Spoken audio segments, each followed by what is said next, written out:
हर इंसान की लाइफ सिर्फ दो ही दिशाओं में जा सकती है, यानी या तो हमारी लाइफ बेटर बन सकती है या फिर वर्स। हर दिन या तो हम कामयाबी की तरफ बढ़ रहे होते हैं या फिर नाकामयाबी की तरफ। लेकिन अगर आपको थोड़ी सी सक्सेस भी चखनी है और आपको ज्यादा फेलियर भी नहीं देखना, तो आप एक ऐसे ग्रुप का पार्ट बन सकते हो जिसे बोला जाता है मीडियोकर या फिर एवरेज। सोसाइटी में हम इस ग्रुप को मिडिल क्लास भी बोलते हैं, लेकिन मिडिल क्लास के साथ प्रॉब्लम ये होती है कि ना ही आप इधर के हो और ना ही आप उधर के हो, ना ही आप अमीर हो और ना ही गरीब। और सोचो एक मिडिल क्लास इंसान के लिए कितना कंफ्यूजिंग होता है कि उसकी एक्चुअल सोशल स्टैंडिंग है क्या। जैसे मेरे बचपन में मेरे पापा ने एक रेस्टोरेंट खोला था जो बहुत ज़्यादा पॉपुलर हुआ, बहुत चला वो, और हर कोई जानता था कि वो मेरे पापा का रेस्टोरेंट है। जैसे तैसे करके हमने अपनी किस्मत को खींच के एक सेकेंड हैंड कार ली और बिजनेस काफ़ी अच्छा चल रहा था। बट धीरे धीरे बिजनेस में लॉस होना शुरू हो गया और हमें उस बिजनेस को बंद करना पड़ा। उसके बाद पापा ने कंस्ट्रक्शन का बिजनेस शुरू करा और वो भी शुरू में काफ़ी प्रॉमिसिंग था। काफ़ी सारी पापा ने बिल्डिंग्स बनाई, काफ़ी सारे घर बनाए। इवन जिस स्कूल में मैं बड़ा हुआ था, जिस स्कूल में मैंने स्टडी किया था, उसमें भी पापा ने बहुत सारा काम किया। But again same thing happened, losses होने लगे और पापा को उस बिजनेस को भी बंद करना पड़ा। उसके बाद हमने कैब्स का बिजनेस शुरू किया, जैसे ओला उबर होते हैं, हमारे पास ऐसे 6 7 8 ऐसे कुछ कैब्स थी और शुरू में वो भी काफ़ी प्रॉफिटेबल था। लेकिन फिर ओला उबर के कुछ रूल्स चेंज हुए और ड्राइवर्स ये करने लगे थे कि जब भी उनके पास कोई राइड आती थी तब वो राइड को कैंसिल करके उनको बिठा तो लेते थे और उनसे पैसे भी ले लेते थे, बट हमें ऐसा शो होता था कि राइड बैठी ही नहीं है और ना तो हमें कमीशन मिलती है और ना ही ओला और उबर को। तो इस वजह से वहां पर भी लॉस होने लगा और हमें उस बिजनेस को भी बंद करना पड़ा। यानी हमारी लाइफ में कोई ऐसा पैटर्न चल रहा था जो खुद को बार बार रिपीट कर रहा था। और हम यहाँ पर बिजनेसेस को ब्लेम नहीं कर सकते, बिकॉज तब से लेकर अब तक बहुत से लोग ऐसे हैं जो रेस्टोरेंट बिजनेस में हैं और वो प्रॉफिटेबल हैं। तब से लेकर अब तक बहुत सारे लोग कंस्ट्रक्शन बिजनेस में हैं and they are making good money. और तब से लेकर अब तक भी बहुत सारे लोग कैब्स का बिजनेस कर रहे हैं और वो कमा रहे हैं despite of any rules change और वॉट एवर। कोई और चीज़ थी जो हमें रोक रही थी। पापा को हमेशा शुरू से ये समझाया गया था कि अगर आपको लाइफ में कुछ भी चाहिए तो वो आपको मिलेगा हार्ड वर्क से। जिस वजह से मैंने अपने पूरे बचपन में यही देखा कि कभी एक काम खुल रहा है, कभी एक काम बंद हो रहा है। पापा बहुत ज़्यादा हार्ड वर्क तो कर रहे हैं और जितने भी लोगों को मैं जानता था, जितने भी हमारे रिलेटिव्स थे और जितने भी मेरे फ्रेंड्स के पेरेंट्स थे, उनमें सबसे ज़्यादा अपने काम को टाइम देते हुए मैंने अपने पापा को ही देखा। और मैंने ये भी देखा कि करोड़ों रुपए हमारे घर से होकर चले गए बट हम कुछ बिल्ड ही नहीं कर पाए। इतना टाइम हो गया और हमारे से लोग आगे निकल गए but we had nothing to show for. ऐसा इसलिए बिकॉज मीडियोक्रिटी से बाहर निकलने के लिए सिर्फ हार्डवर्क काफ़ी नहीं होता। लेकिन मिडिल क्लास लोगों को बस यही समझाया जाता है कि काम करने से नाम होता है। हमें कभी भी ये नहीं बताया जाता कि एसेट्स कैसे बिल्ड करने होते हैं, थोड़े से पैसे से बहुत ज़्यादा पैसा कैसे बनाते हैं या फिर चालाक कैसे होते हैं। और अगर कोई इंसान अपना थोड़ा सा दिमाग को यूज़ करके ये फाइंड आउट करने की भी कोशिश करे कि उसकी प्रॉब्लम की जड़ क्या है, तो उसके आसपास के मीडियोकर लोग उसे चुप करा देते हैं और ये बोलते हैं कि तू क्यों इतनी टेंशन ले रहा है, जितना तेरे पास है तो उसी में खुश रहा है। लेकिन ये एक गलत टीचिंग है। इससे बेटर टीचिंग ये होनी चाहिए कि चीज़ों का और खुशी का आपस में कोई रिलेशन है ही नहीं और हमें इस ऑब्जेक्टिव रियलिटी को अपनी सब्जेक्टिव बायसेस के थ्रू देखना बंद करना चाहिए। और अब जब इतने सालों बाद हम बैठकर ये डिस्कस करते हैं कि क्यों हमारे इतने सारे बिजनेसेस फेल हुए, तो हम ये क्लियरली आइडेंटिफाई कर पाते हैं कि हमारे लाइफ और पैसों को लेकर कितने सारे लिमिटिंग बिलीफ्स थे। मेरे पापा ने अपनी आइडेंटिटी और सेल्फ एस्टीम को जोड़ रखा था पैसों और चीज़ों के साथ, बिकॉज जिस एनवायरनमेंट में वो बड़े हुए थे और जिस तरह की उनकी फैमिली थी, उन्होंने उनके मन में ये डाल रखा था कि अगर उनको दूसरों का प्यार, दूसरों की एक्सेप्टेंस और दूसरों की अप्रिसिएशन चाहिए तो उनको खुद को मटेरियली प्रूव करके दिखाना पड़ेगा। यानी उनके हार्डवर्क करने का रीजन था कि वो दूसरों से एक्सेप्टेड फील करना चाहते थे। उनके हार्डवर्क करने का रीजन ये नहीं था कि वो अपने पर्पस पर काम कर रहे थे या फिर वो ये देखना चाहते थे कि उनकी पोटेंशियल कितनी है। He just wanted to feel accepted and loved by his family. और इसी तरह से जब हमारे अंदर लाइफ और पैसों को लेकर लिमिटिंग बिलीफ्स बैठे हुए होते हैं, तब हमारा फेलियर गारंटीड होता है। जिद्दू कृष्णमूर्ति की एक बुक है जिसका नाम है द बुक ऑफ लाइफ, जिसमें उन्होंने बताया कि हमारा डर खुद को अलग अलग तरह से मैनिफेस्ट करता है और सबसे कॉमन तरीका जिसके थ्रू हमारा डर खुद को जाहिर करता है वो होता है हमारी आइडेंटिफिकेशन। यानी हम खुद को बांध लेते हैं अपने रिलीजन, अपने कल्चर, अपनी फैमिली, अपनी नॉलेज, अपनी इनकम या फिर हर कोई ऐसी चीज़ से जो हमें सच से बचाती है। जैसे मैं बोल सकता हूँ कि मैं हूँ एक हिंदू, क्रिश्चियन, जू, मुस्लिम, मैं इस घर से बिलोंग करता हूँ, मेरी कास्ट ये है, मेरी कंट्री ये है, मेरा कल्चर ऐसा है। और फिर मैं अपने कल्चर, अपने रिलीजन, अपने फैमिली, इन सब के बिलीफ्स बोरो कर सकता हूँ ताकि मेरे को खुद सच का सामना ना करना पड़े। लेकिन इसमें प्रॉब्लम ये आती है कि मेरे को पता ही नहीं है कि इन बिलीफ्स में क्या मिलावट हुई है और इनमें से क्या सच है और क्या झूठ है। यानी दुनिया के बहुत से लोग रियलिटी की हार्शनेस से बचने के लिए झूठ का सहारा लेते हैं और इसी बंधन के साथ फिर वो अपने लिए नहीं बल्कि दूसरे आइडियाज, दूसरे लोगों और चीजों के लिए जीने लगते हैं। और जो भी इंसान ये बोलता है कि उसे टॉप पर नहीं पहुंचना या फिर एक मीडियोकर लाइफ को जीने में क्या ही प्रॉब्लम है, ऐसे लोग भी डर की वजह से लाइफ को खुलकर जीने से इतराते हैं और ये अपने डर को जस्टिफाई करते हैं अपने किसी लिमिटिंग बिलीफ के साथ। जैसे किसी इंसान का लिमिटिंग बिलीफ हो सकता है कि मैं क्यों ही कोई काम करूं, क्योंकि मैं चाहे कुछ भी कर लूं लोग मेरे से खुश ही नहीं होते हैं। ये एक बहुत कॉमन लिमिटिंग बिलीफ होता है। या फिर किसी इंसान का लिमिटिंग बिलीफ ये हो सकता है कि दुनिया में जो कोई भी इंसान कुछ एक्स्ट्राऑर्डिनरी काम करता है उसके पास शुरू से वो प्रिविलेजेस और वो एडवांटेजेस थी जो मेरे पास नहीं थी। लेकिन अगर आपका कोई भी बिलीफ आपको ये बोलता है कि आप किसी और के लिए काम कर रहे हो या फिर आप खुद को मीडियोक्रिटी की तरफ जाने से रोककर खुद को ग्रेटनेस की तरफ नहीं मोड़ सकते, तो वो एक लिमिटिंग बिलीफ है। और सच बताऊं तो इक्वालिटी की बातें भी लिमिटिंग बिलीफ ही होती हैं। ऑफ कोर्स हर इंसान को इक्वल अपॉर्चुनिटीज मिलनी चाहिए, हमें हर इंसान को एक बेस लेवल पर रिस्पेक्ट देनी चाहिए, बिकॉज हर इंसान किसी ना किसी चीज़ से गुजर रहा होता है और हमें उनकी इंसानियत को एक्नॉलेज करना आना चाहिए। लेकिन इकोनॉमिक्स में कॉन्सेप्ट होता है जिसे बोलते हैं पेरेटो प्रिंसिपल, जो बोलता है कि 80% of the results come from 20% of the causes. यानी हम एक ग्रुप को जितना भी इक्वल बनाने की कोशिश कर लें, लेकिन टाइम के गुजरने के साथ साथ उनमें से सिर्फ 20% लोग ऐसे निकलते हैं जो सबसे ज़्यादा चीज़ें प्रोड्यूस करते हैं और उन्हें इस डिसप्रपोर्शनेट प्रोडक्शन का एक डिसप्रपोर्शनेट रिवॉर्ड मिलता है। इसी वजह से तो हम बोलते हैं the rich keeps getting richer and the poor keeps getting poorer. और आपको ये चीज़ फेयर या फिर अनफेयर लग सकती है डिपेंडिंग ऑन योर बिलीव्स, लेकिन रियलिटी हर किसी को सेम रूल्स देती है। और आपको ये बात पहले से ही पता है, कितने सारे स्टार्टअप शुरू होते हैं लेकिन उनमें से कुछ स्टार्टअप्स ही ऐसे होते हैं जो सर्वाइव कर पाते हैं। हजारों लाखों लोग किसी एंट्रेंस टेस्ट की तैयारी करते हैं लेकिन उनमें से गिने चुने लोग ही ऐसे होते हैं जो उस टेस्ट में सिलेक्ट हो पाते हैं। जब आप अपनी अलमारी खोलते हो तब इतने सारे कपड़ों में से सिर्फ 20% ऐसे कपड़े होते हैं जिन्हें आप 80% ऑफ द टाइम पहनते हो। इवन जब आप एक रेस्टोरेंट में भी जाते हो तब 80% वहां पर जो ऑर्डर्स होते हैं वो आते हैं 20% मेन्यू आइटम से। यहां तक कि जब एक माली बहुत सारे बीज बोता है तब उनमें भी 80% of the healthiest fruits and flowers come from 20% of the seeds. हमारे एक रीसेंट एपिसोड में भी हमने इस 80-20 रूल के बारे में बात करी थी डेटिंग के कॉन्टेक्स्ट में, कि कैसे किसी भी डेटिंग ऐप पर 20% of the men get 80% of the women और बाकी बचे हुए मेल्स को फीमेल्स की कोई अटेंशन नहीं मिलती। और आप ये सोच सकते हो मे बी ये कैपिटलिज्म की वजह से है या फिर ये कोई मॉडर्न फिनोमिनन है। लेकिन अगर हम हजारों सालों पुरानी ग्रेव साइट्स पर जाएं और वहां पर जाकर लोगों की कब्रें खोदें, और ऐसा हुआ भी है, तो वहां पर 20% कब्रें ऐसी होती हैं जिनमें हमें सोने की बनी हुई चीज़ें और बहुत सारे हीरे ज़वारात मिलते हैं। लेकिन बाकी 80% कब्रें जो होती हैं उनमें बस लोगों के कंकाल मिलते हैं। मीडियोकर लोग बोलते हैं कि सक्सेस क्यों ही मैटर करती है जब हर किसी ने एक दिन मर जाना है। लेकिन यहाँ पर उनकी दो अजम्पशंस गलत हैं। पहली चीज़ ये कि it's not about how you die, it's about how you live. लेकिन अगर हम डेथ की भी बात करें तो एक टॉप के इंसान की डेथ भी एक मीडियोकर इंसान की डेथ के इक्वल नहीं होती। नॉर्मली लोग ये बोलते हैं कि मेरे को कोई फ़र्क नहीं पड़ता अगर मेरे फ्यूनरल पर, मेरी अंतिम क्रिया पर कोई ना आए तो भी, क्योंकि मैं तो मर चुका हूँ, मेरे को क्या फ़र्क पड़ता है कि कौन रो रहा है या फिर कौन खुश है। लेकिन उनमें इतनी क्रिटिकल थिंकिंग नहीं होती कि वो ये समझ पाएँ कि जितने लोग आपकी डेथ से इन्फ्लुएंस्ड होते हैं वो ये बताता है कि आपने लाइफ कैसी जी और आपने जीते जी कितने लोगों को पॉजिटिवली इम्पैक्ट करा। हर मीडियोकर इंसान की आंखों को उसके लिमिटिंग बिलीव्स बंद करे रखते हैं और उनकी आंखें तब तक नहीं खुलती जब तक उनकी लाइफ में कोई ऐसा इवेंट नहीं आ जाता जो उन्हें कोई बड़ा शॉक देकर उन्हें उनकी नींद से नहीं जगा देता। ऑथर एमजे डिमार्को अपनी बुक अनस्क्रिप्टेड में इस तरह के चेंज को बोलते हैं फक दिस इवेंट, FTE, यानी वो मोमेंट जब आप अपनी मीडियोक्रिटी से पूरी तरह से परेशान हो जाते हो और आप बोलते हो कि मैं इस तरह ज़िंदगी नहीं जी सकता। मेरी लाइफ में FTE तब आया था जब मैं कॉलेज में था। मैं BBA कर रहा था, 3rd ईयर चल रहा था और लास्ट सेमेस्टर के एग्जाम्स चल रहे थे। जो मेरा एग्जामिनेशन हॉल था वो था रोहिणी में, यानी फरीदाबाद से लेकर रोहिणी तक आप ऑलमोस्ट 2 से ढाई घंटा ड्राइव करके जाते हो। आप ऑलरेडी फ्रस्ट्रेटेड हो, आप ऑलरेडी थक चुके हो। और उस दिन आई गेस अकाउंट्स का पेपर था। एग्जाम को शुरू हुए आधा पौना घंटा हो चुका था और जितना मेरे को आता था मैं लिख रहा था। बट एकदम से इन्विजिलेटर आता है और वो मेरे से मेरी आंसर शीट लेकर चला जाता है। और मैं एक्चुअल में शॉक में हूँ कि मैंने किया क्या है, बिकॉज ना तो मैं किसी को चीट करा रहा हूँ, ना मैं किसी से चीट कर रहा हूँ और ना ही मैं कोई डिस्टर्बेंस क्रिएट कर रहा हूँ। तो मैं उससे पूछ रहा हूँ सर व्हाट हैपेंड, मैंने क्या किया है। तो मेरे को बताता है कि ये जो क्वेश्चन पेपर पे आपने कुछ बनाए हुए है फिर कैलकुलेशन की हुई है, यहाँ पर ये नहीं होना चाहिए and this is a rule. और वो बिल्कुल स्टूपिड चीज़ है, कोई वहाँ पर पता नहीं मैंने सिग्नेचर किया हुआ है या फिर कोई स्क्विगल है, कुछ मीनिंगलेस सा है जिसको ईजिली इग्नोर करा जा सकता है। और उस टाइम पर मेरा टेम्परामेंट जो था, मेरे को बहुत गुस्सा आता था, बट उस मोमेंट में मैं बहुत शांत था और मैं डिटैच होकर एक्चुअल में खुद से ये क्वेश्चन कर रहा था कि क्या एक्चुअल में मेरी किस्मत इस इंसान के हाथ में है। आप बोल सकते हो कि बट नहीं Saurabh, a rule is a rule, अगर तू कहीं पे है और वहाँ का रूल कुछ है तो उसको फॉलो करना चाहिए। बट कई रूल्स गलत भी होते हैं और जो लोग उन गलत रूल्स को फॉलो करते हैं बिना उन्हें क्वेश्चन करे, वो लोग भी गलत होते हैं। और इस इंसिडेंट से पहले कई महीनों से मैं घर में ये बोल रहा था कि मेरे को कॉलेज नहीं जाना, कॉलेज में मेरा टाइम वेस्ट हो रहा है, मेरे को ड्रॉप करना है।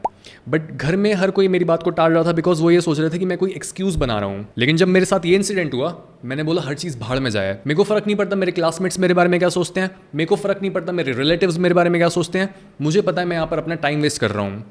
जो मेन स्ट्रीम एडवाइस होती है वो सोसाइटी के स्लोएस्ट मेंबर्स के लिए बनी होती है। सड़क पर भी जो स्पीड लिमिट होती है वो बेस्ट ड्राइवर्स को दिमाग में रखकर नहीं डिसाइड करी जाती है।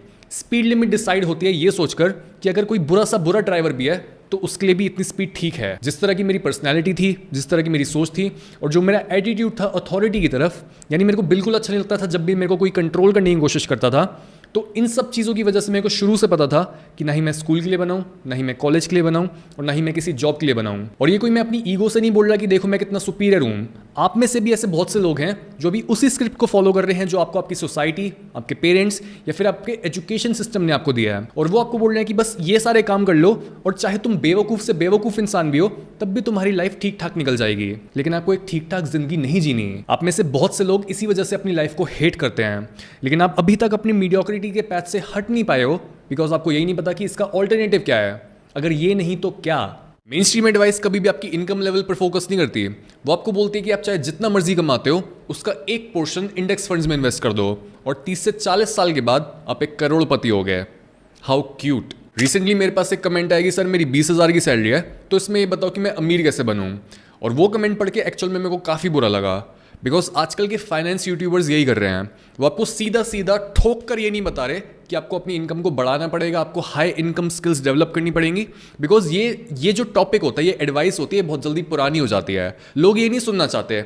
लोग ये सुनना चाहते हैं कि मैं बिना कुछ करे पैसिवली पैसा कैसे कमाऊं। बिकॉज ज़्यादातर लोग लेजी हैं, वो किसी भी तरह के दर्द को नहीं सहना चाहते और वो कोई भी सेक्रीफाइस नहीं करना चाहते हैं। एज अ कंटेंट क्रिएटर मैंने ये रियलाइज किया है कि जब भी आप अपने व्यूअर्स की बायसेस और उनके जो भी फ्लॉज है उन्हें कंफर्म कर देते हो कि आपकी जो भी कमी है चाहे उसे आप इंप्रूव भी कर सकते हो और जो भी आपकी बायसेस हैं वो सही हैं चाहे वो झूठी भी हों, तब इससे आपको ज़्यादा सपोर्ट मिलता है। और अगर आपका एक व्यूअर एक बार आपको सपोर्ट करता है, उसको आपकी बात अच्छी लगी तो वो अगली वीडियो भी देखता है और उसकी अगली वीडियो भी देखता है और इस तरीके से आपका मोमेंटम बन जाता है, आपके व्यूज़ बढ़ने लगते हैं, आपका चैनल नई ऑडियंस तक जाने लगता है, आपके पास नए स्पॉन्सर्स आने लगते हैं और आपको ज़्यादा पैसा मिलता है। बट अगर आप खुद लॉजिकली इसके बारे में सोचो कि अगर आपकी इनकम ऑलरेडी काफ़ी कम है तो आप उसे इन्वेस्ट करके और उसे कंपाउंड करके क्या ही कर लोगे। 1000 times nothing is still nothing। और ये जो इन्वेस्टमेंट की एडवाइस है जो हर कोई आपको आजकल इन्वेस्ट करने के लिए बोल रहा है, ये इसलिए है बिकॉज मार्केट में इतनी सारी इन्वेस्टमेंट एप्स और वेबसाइट्स आ चुकी हैं और उन्हें उनको प्रमोट करने के लिए बहुत सारा पैसा मिलता है। अगर मैं आपको एक अंदर की बात बताऊं तो वैसे तो मैं ज़्यादा स्पॉन्सर्स लेना प्रेफर नहीं करता, लेकिन जिस इन्फ्लुएंसर एजेंसी के साथ मैं पहले काम कर रहा था उसने मेरे को ये एडवाइस दिया था कि मैं अपना चैनल धीरे धीरे फाइनेंस की तरफ मोड़ लूँ बिकॉज फाइनेंस में ज़्यादा पैसा है। और यही रीज़न है कि क्यों इतने सारे जो सेल्फ हेल्प यूट्यूबर्स हैं जिनकी ये नीश भी नहीं है वो आपको इन्वेस्टमेंट यही करे जा रहे हैं। इस ऐप को डाउनलोड कर लो, उस ऐप को डाउनलोड कर लो बिकॉज उसमें ज़्यादा पैसा है। और ये रास्ता जो होता है, जो कॉन्टेंट क्रिएटर्स ये बोलते हैं, जो बिक जाते हैं बेसिकली, ये रास्ता भी मीडियोक्रिटी का ही है। आपको दिख रहा होगा कि मे बी उनके पास ज़्यादा पैसा तो वो फ्री हैं, लेकिन वो भी बंधे हुए हैं। वो बंधे हुए हैं अपने डर से। और ये लाइफ बहुत बेकार लाइफ होती है जहाँ पर आप फियर में होते हो, जहाँ पर आपके पास कोई मोरालिटी नहीं होती, जहाँ पर आपके पास कोई पर्पस नहीं होता। मीडियोक्रिटी का रास्ता जो होता है वो डिफेंस से भरा हुआ होता है। अगर आपने कभी बॉक्सिंग देखा हो तो बॉक्सिंग में 2 मेजर टेक्निक्स होती हैं। पहला होता है ऑफेंस और दूसरा होता है डिफेंस। ऑफेंस का मतलब होता है कि मैं दूसरे को पंच मार रहा हूं और ऐसे मैं जीतने की कोशिश कर रहा हूं, और डिफेंस होता है कि सामने वाला पंच मार रहा है और मैं बचने की कोशिश कर रहा हूं। और डिफेंस के 2 बेनिफिट्स होते हैं। पहला ये, जब सामने वाला मेरे को मारने की कोशिश कर रहा है लेकिन मैं उसके हर पंच से बच पा रहा हूं, तब वो मेरे को कोई डैमेज ही नहीं दे पा रहा। और दूसरा बेनिफिट ये होता है कि जब सामने वाला मेरे को मारने की कोशिश कर रहा है लेकिन उसका हर वार मिस हो रहा है तो उसकी एनर्जी वेस्ट हो रही है। मीडियोक्रिटी का रास्ता इन दोनों टेक्निक्स में से बस एक टेक्निक पर फोकस करता है और वो होता है डिफेंस। यानी एक मीडियोकर इंसान बचत पर फोकस करता है। वो कभी भी लाइफ को चैलेंज करके उसके साथ 2-2 हाथ नहीं करते हैं, बल्कि वो लाइफ से डरते हैं और वो कोई भी रिस्क नहीं लेते हैं। वो लाइफ को ये नहीं बोलते कि सक्सेस मेरा हक है और चाहे जो भी हो जाए मैं सक्सेसफुल बनूंगा, बल्कि वो लाइफ से बुली हो जाते हैं। और जो कुछ भी बची कुची चीज़ लाइफ उनकी तरफ फेंक कर चली जाती है वो उसे पकड़ कर बोलते हैं कि एटलीस्ट हमें इतना तो मिला, हमें खुशनसीब होना चाहिए। जैसे वो कहावत होती है ना कि नंगा नहाएगा क्या और निचोड़ेगा क्या, या फिर बेगर्स कांट बी चूजर्स। अगर आप खुद को ही कुछ नहीं समझते और आपके दिमाग में ये बिलीफ बहुत डीपली जाकर गड़ा हुआ है कि मैं अपनी लाइफ में कुछ बड़ा नहीं कर पाऊंगा और जितना मैं ट्राई कर लूँ मैं मीडियोक्रिटी से फिर भी नहीं निकल पाऊंगा, तो ऑब्वियसली आप घुमा फिरा कर मीडियोक्रिटी में ही सेटल कर लोगे। और इसी तरह के वो लोग होते हैं जो लाइफ में आगे चलकर रिग्रेट करते हैं कि उन्होंने क्यों सेटल कर लिया, और फिर आउट ऑफ देयर रिग्रेट वो आपको एडवाइस करते हैं कि बेटा अपनी लाइफ में ये करो, अपनी लाइफ में वो करो।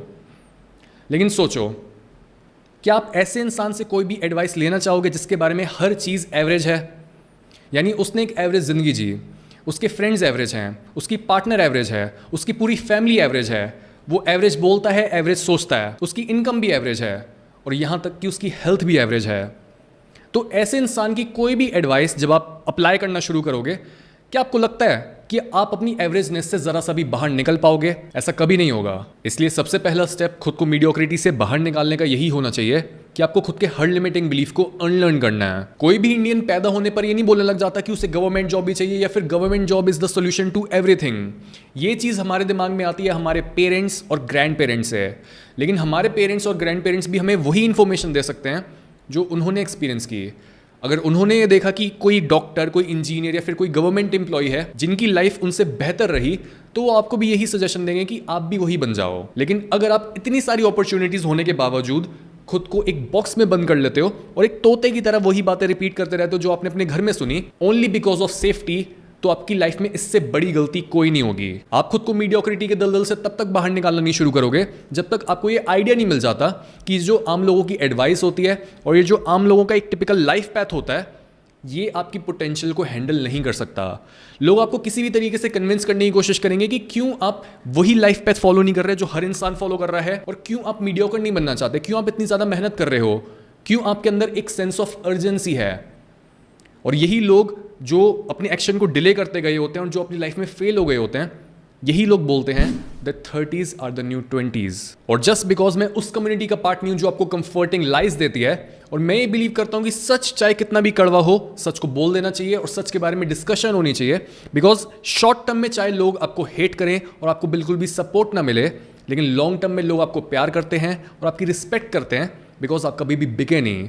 और तभी आपके माइंड में ये माइंडसेट होने के बजाय कि 30s are the new 20s, मैं आपको ये बोलना चाहूँगा कि इस माइंडसेट के ऑपोजिट चलो और खुद को ये बोलो that teenage are the new 20s, 20s are the new 30s and 30s are the new 40s।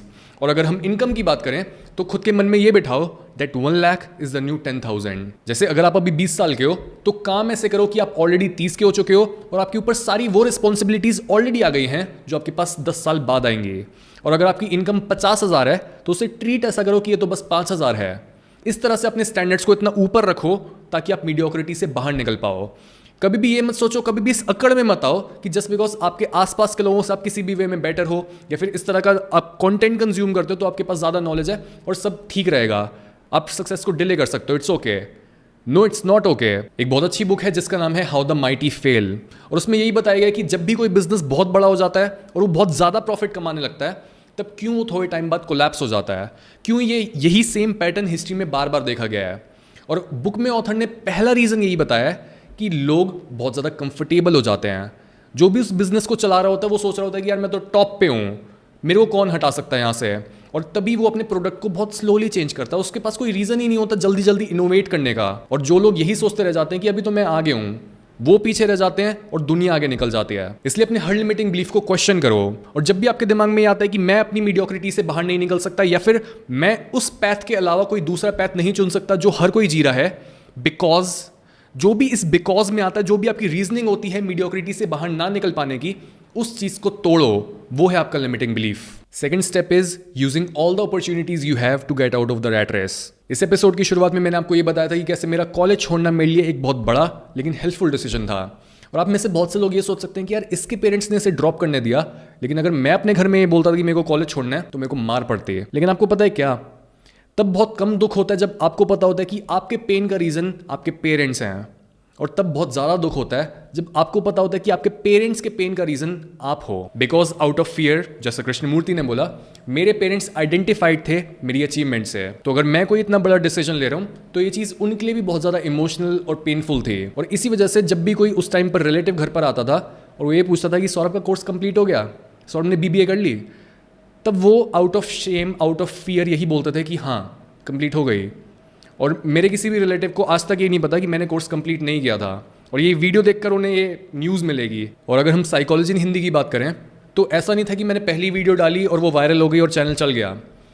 1 से 1.5 साल तक मैंने कंटिन्यूसली वीडियोस डाली और तब जाकर मेरे 1000 या फिर 1500 सब्सक्राइबर्स हुए थे।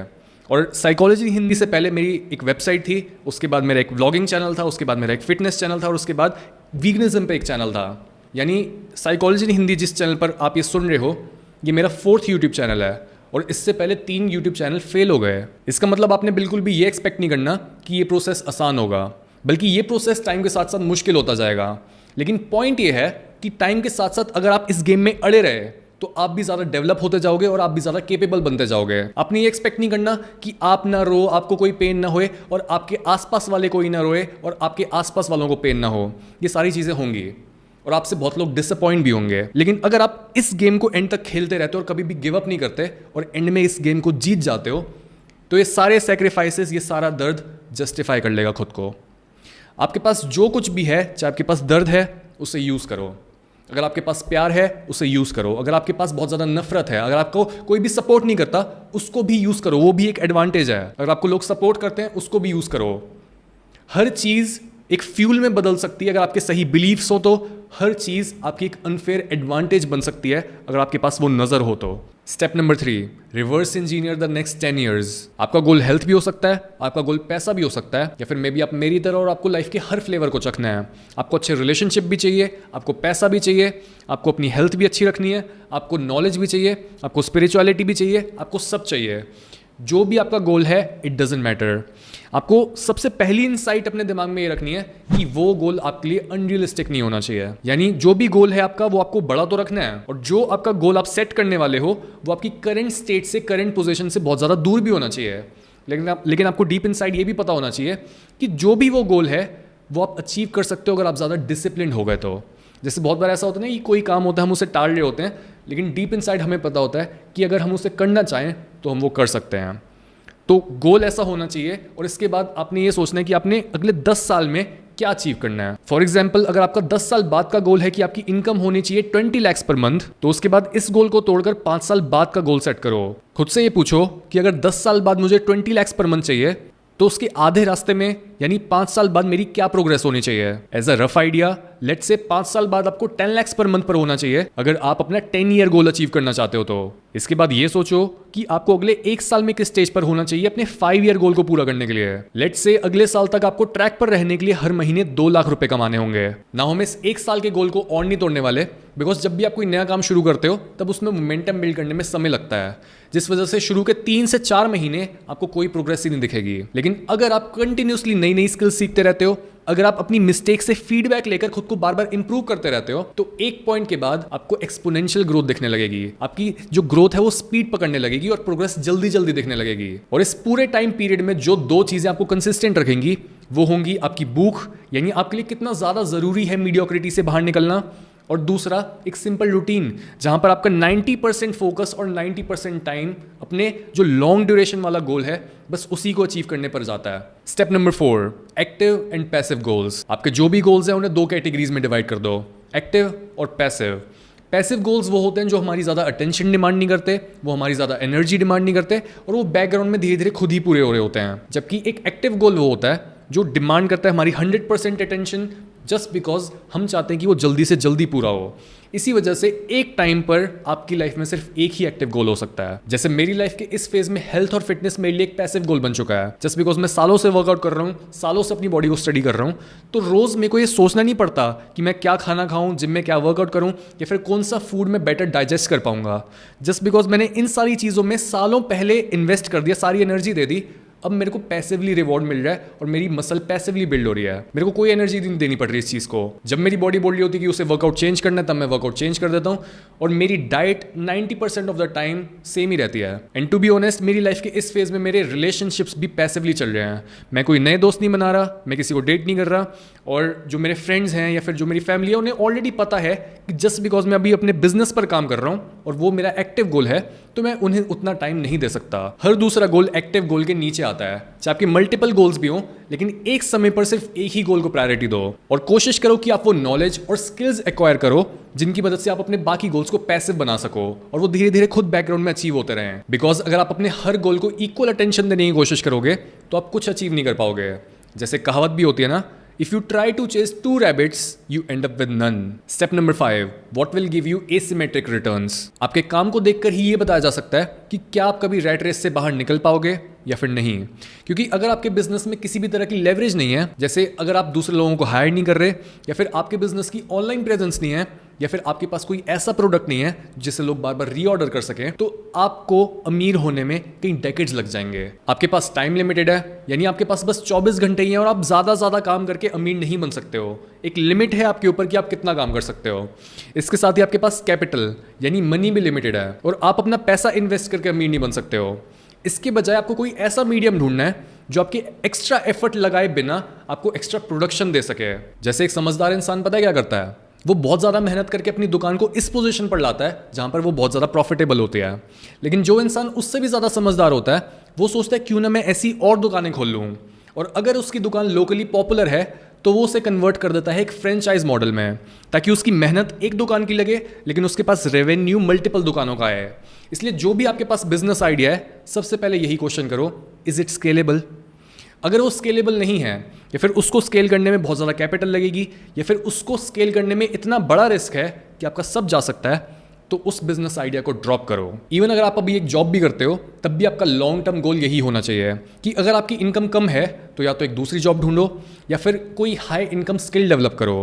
और मेरे हिसाब से सेल्स इसका बेस्ट एग्जाम्पल है, जहाँ पर आप किसी और का प्रोडक्ट एक कस्टमर को बेचते हो और आप बीच में से कमीशन लेते हो।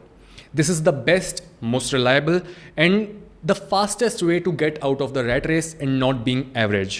अगर आपको ये एपिसोड पसंद आया तो इसे लाइक करो, अगर नहीं पसंद आया तो इसे डिसलाइक करो और कमेंट्स में बताओ कि मैं खुद को और इस चैनल को कैसे इंप्रूव कर सकता हूँ। मिलते हैं अगले एपिसोड में।